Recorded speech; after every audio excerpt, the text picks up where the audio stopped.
Police के नए नए कमिश्नर बने हैं राकेश अस्थाना। राकेश अस्थाना गुजरात कैडर के ऑफिसर हैं। खैरातियों की बेचैनी इसी बात को लेकर के है। राकेश अस्थाना मूलतः बिहार के हैं, लेकिन गुजरात कैडर उन्हें मिला हुआ था। वो सूरत के आईजी रहे और वहीं से उनका नाम गाम शोहरत मिली थी उनके काम से। उसके बाद उनके तेज तर्रार होने, उनकी काबिलियत की चौतरफा चर्चा हुई। वो सीबीआई में भी आए तो बहुत बवाल मचा। राकेश अस्थाना गोधरा कांड में उनके निर्णायक फैसले के लिए उनकी काबिलियत से देश परिचित हुआ। इन तब चीजों को भूल जाएंगे, ऐसे भुला नहीं पाएंगे, क्योंकि उनकी पहचान इसी से है। दिल्ली पुलिस के कमिश्नर बना दिए गए राकेश अस्थाना अपने रिटायरमेंट से कुछ दिन पहले।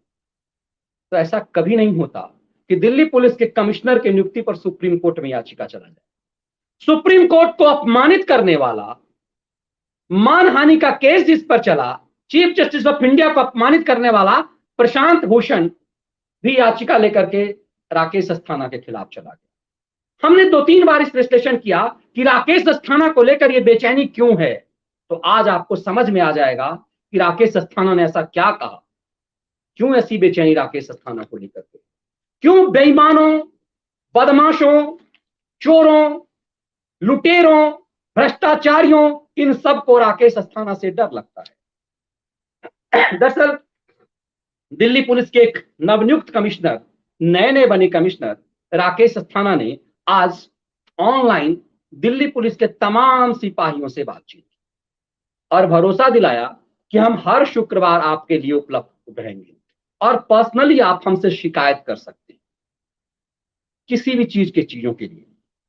उन्होंने कहा कि 15 अगस्त आ रहा है, बहुत सारी चीजों के लिए उन्होंने का जिक्र करते हुए कहा कि आपको एक बड़ी तैयारी करने के लिए तैयार रहना होगा, एक बड़ी योजना के लिए तैयार रहना पड़ेगा। तो क्या आप इस 15 अगस्त से पहले कुछ बड़ा करने वाले हैं राकेश अस्थाना? क्या किसान आंदोलन की हेकड़ी टाइट करने वाले हैं राकेश अस्थाना? यही उन्होंने कहा कि बड़ी कार्रवाई के लिए तैयार रहिए। दिल्ली पुलिस के सिपाहियों से कहा कि आप भरोसा रखिए कि मैं आपका कप्तान हूं और जब तक मैं हूं आपको किसी भी ढंग से कोई चिंता नहीं करनी है। लेकिन एक बहुत बड़ी बात जो उन्होंने कही हुई है आपको बताने वाला। क्या कही उन्होंने? असली चीज जिस मुद्दे पर हुई, इस पे थोड़ा सा रुक जाइए कि किसान आंदोलन की बात थोड़ा छोड़ दीजिए। आज वर्चुअल मीटिंग की उन्होंने और 208 थानों के सिपाही उससे जुड़े, जो दिल्ली में जो थाने हैं उन तमाम थानों के सिपाही दिल्ली पुलिस के कमिश्नर से जुड़े। ऑनलाइन चर्चा हुई और कहा कि हर शुक्रवार को इसकी चर्चा हो। अपने सिपाहियों का मनोबल बढ़ाते हुए कहा कि ट्रांसफर पोस्टिंग अधिकार है। आपको यदि गलत ढंग से ट्रांसफर किया गया है, गलत पोस्टिंग की गई है, आप हमसे शिकायत कर सकते हैं, सीधे आप हमसे जुड़िए। उन्होंने सबसे बड़ी बात कही कि आप, जब मैं कप्तान हूं, दिल्ली में कोई रसूख वाला नहीं होगा। ये बहुत बड़ी बात आज दिल्ली पुलिस कमिश्नर ने कह दी है। ये चूंकि वो राष्ट्रीय राजधानी के कमिश्नर हैं, राष्ट्रीय राजधानी में हर कोई बड़ा है। दिल्ली में हर बगल वाला कोई मिनिस्टर है, कोई विधायक जी हैं, कोई सांसद साहब हैं। भाई इस देश में जब पार्लियामेंट इस राजधानी दिल्ली में है तो वाजिब सी बात है कि राष्ट्रीय राजधानी वीआईपीओ का शहर है, वेरी इंपॉर्टेंट पर्सन का, VVIP, very very important person. तो विधायक भी हैं दिल्ली के, केजरी के टीम के, सांसद हैं, मंत्री हैं, आईपीएस ऑफिसर हैं, सेना के अधिकारी हैं, ना जाने कितने रसूख वाले हैं, धनाढ्य लोग हैं, गुंडे हैं, मवाली हैं, ये सब के सब रसूख वाले हैं। यदि कोई प्रॉपर्टी डीलर है, बिल्डर है, उसके पास करोड़ों का साम्राज्य है, तो वो एक फोन पे पुलिस वालों को धमका देता है। आज दिल्ली पुलिस के कमिश्नर ने जिस तरह की बात ऑनलाइन की, मुझे नहीं लगता कि कमिश्नर स्तर का कोई अधिकारी ऐसी बात करता होगा।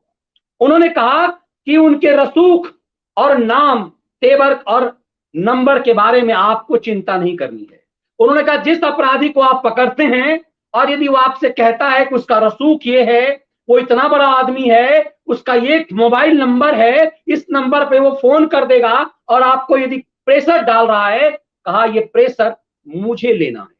राकेश अस्थाना ने अपनी पुलिस वालों से कहा कि किसी का रसूख आपके लिए कोई मायने नहीं रखता। यदि आपकी नजर में उसने अपराध किया है तो आईपीसी की धारा के तहत आपका फर्ज बनता है, आप कार्रवाई कीजिए, आगे हम देखेंगे। उन्होंने कहा दिल्ली में अब कोई रसूख वाला अपराध नहीं करेगा। तब आपको समझ में आएगा कि इस आदमी की नियुक्ति से क्यों परेशानी थी।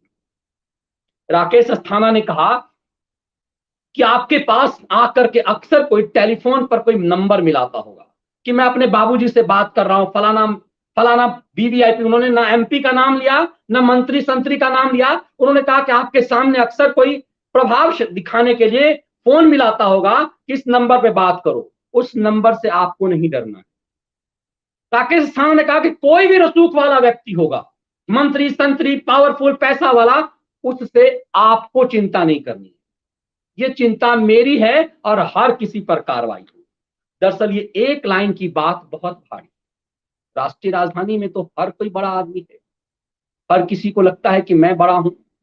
कोई सांसद है, कोई मंत्री है, कोई विधायक है, कोई आईपीएस है, कोई आईएएस है, कोई बिजनेसमैन है, कोई बड़ा आदमी है, कोई मंत्री जी का चेला है, कोई सांसद जी का चंपू है, कोई डंपू है, कोई 10 जनपद का चेला है, कोई चमचा है, कोई चिरकुट है, कोई खैराती है, कोई खलियर खैराती है जिसको औकात रही कि पत्रकार हैं, किसी को लगता है कि मैं ह्यूमन राइट्स का क्रांतिकारी हूं। का इन चिरकुटों से, इन चंपुओं से इनको रसूख वाला नहीं मानने का।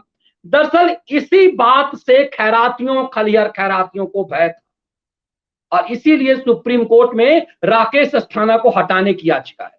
और इस याचिका में यह भी कहा गया है कि नरेंद्र मोदी और अमित शाह के खिलाफ कार्रवाई। तब आपको समझ में आएगा कि क्यों इस देश में ईमानदार लोग, क्यों इस देश में ठसक वाले ऑफिसरों के ऊपर इतना दबाव रहता है। सुप्रीम कोर्ट ऐसी ऐसी याचिकाओं को, सवाल है कि लेता क्यों है। लेकिन अच्छी बात यह है कि एमएल शर्मा ने जब याचिका दाखिल की और कहा इसकी अर्ली हियरिंग कीजिए, सुप्रीम कोर्ट ने कहा कि अर्ली हियरिंग की जरूरत बहुत नहीं है, जब समय आएगा इसकी हम सुनवाई करेंगे। तो प्रशांत भूषणों को लगा अरे भाई वो तो कोर्ट फिक्सर है।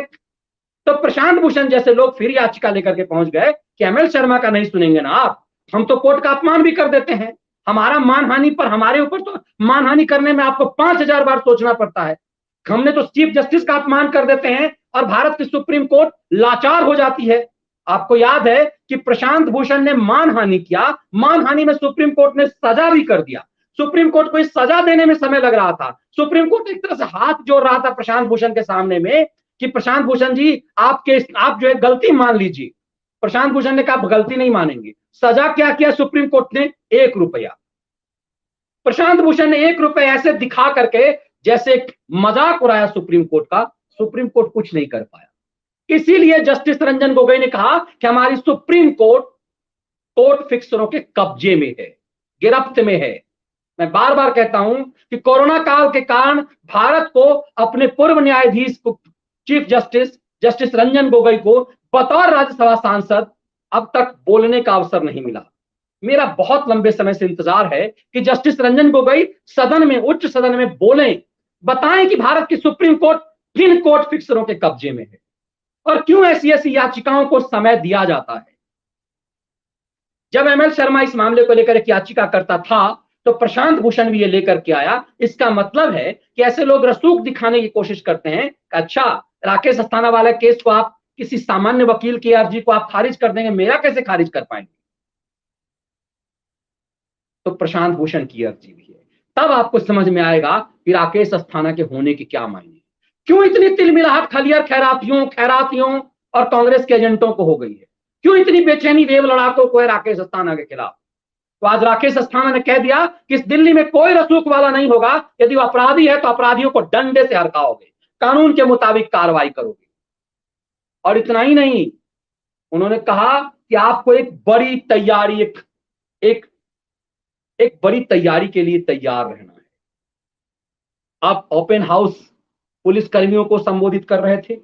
उन्होंने कहा स्वतंत्रता दिवस का नाम नहीं लिया, किसानों के का भी कोई नाम नहीं लिया, लेकिन इतना जरूर कहा कि आप तैयार रहिए, आप एक बड़ी कार्रवाई के लिए तैयार रहिए। तो बड़ी कार्रवाई क्या है? क्या किसान आंदोलन, क्या टिकैतों की तिलमिलाहट बढ़ाने वाले हैं? क्या दौड़ा दौड़ा के राकेश अस्थाना इन आंदोलन जीवियों को औकात बताने वाले हैं? दिल्ली की जनता, देश की जनता इसी का इंतजार कर रही है। तब आपको बेहतर समझ में आया होगा कि राकेश अस्थाना जैसे अधिकारी को देश के सबसे काबिल पुलिस, इसमें नो डाउट कि दिल्ली पुलिस को इस देश में सबसे काबिल, सबसे योग्य पुलिस कहा जाता है। इसीलिए इस पुलिस टीम का कप्तान कोई बेहद योग्य आदमी ही होना चाहिए। ये अलग बात है, कई दौर में ऐसे लोग जो सिर्फ इस कुर्सी पर ऐसे लोग बैठे बैठे जिनको विवादों से जिनका रिश्ता रहा। किरण बेदी को बैठने नहीं दिया गया इस कुर्सी पर। तब आपको समझ में आया होगा कि कैसे क्या कुछ होता है।